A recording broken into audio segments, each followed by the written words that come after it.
Anna woke up. By her bedside stood Fidel Castro. "I will run again," she whispered.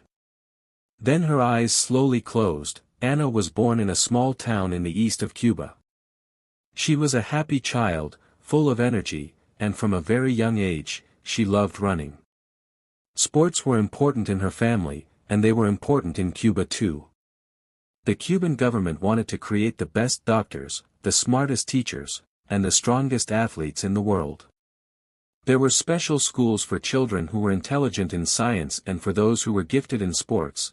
By the time Anna was 10 years old, she could run faster than most children. She often won races, even without shoes. She dreamed that one day someone from a government sports school would notice her. Anna knew only the best children were chosen, so she practiced hard every single day.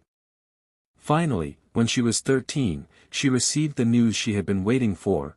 She had a place in a government sports school. "If I work hard, I can be the fastest girl in Cuba," she thought. At her new school, the other children were tall and strong.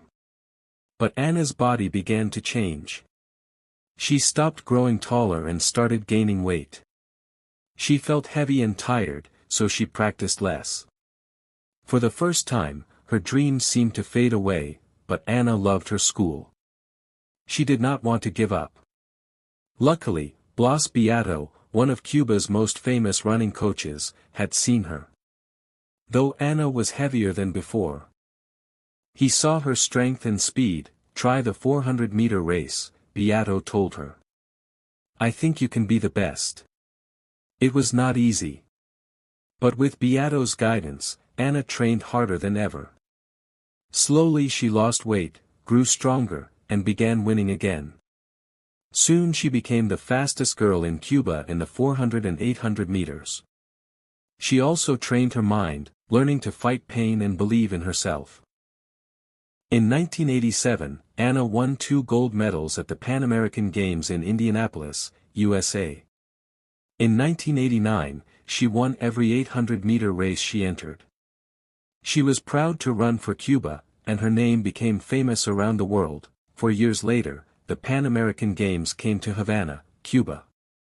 This time, the whole nation was watching her. Anna ran brilliantly, winning gold in both the 400 and 800 meters.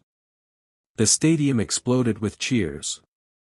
Smiling, she took one of her gold medals and placed it around Fidel Castro's neck, as her way of thanking Cuba. She was full of pride and hope for the future, but just a few months later, tragedy struck. On January 23, 1993, Anna was washing clothes in the Cuban way, in a large bowl on top of a stove. She added alcohol to make the clothes fresh.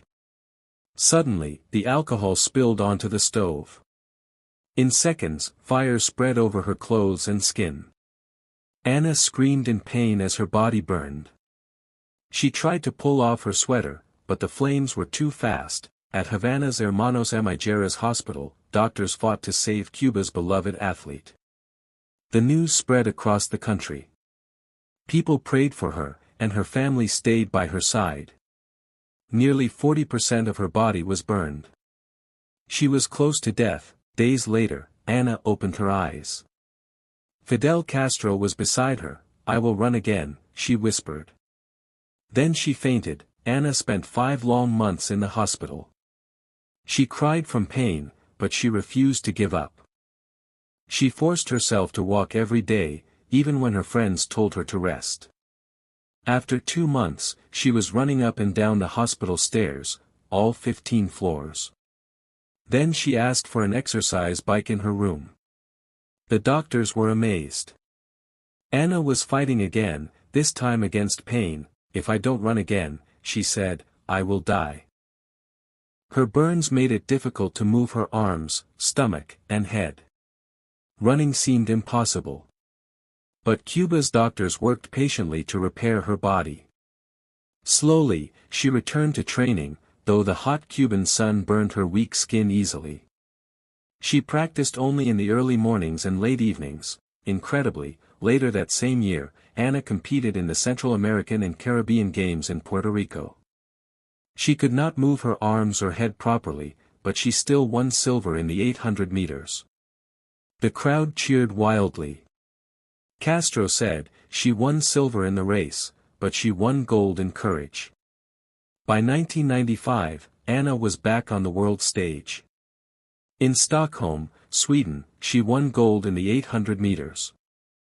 She was once again among the fastest women in the world. "In my darkest times," she said, "I never thought I could come back so strong." In 1996, at 33 years old, Anna competed in the Olympic Games in Atlanta, USA. She was often the oldest runner in the race, but she did not care. She wanted one last chance. In the final, she gave everything she had. She finished just behind Svetlana Masterkova of Russia, winning the silver medal, less than a second away from gold. When Anna returned to Havana, thousands of Cubans welcomed her home. She smiled and said, "Running and my country saved my life." Anna Quirit's courage, strength, and determination made her a hero. Her story is a lesson for the world: never give up. No matter how great the pain.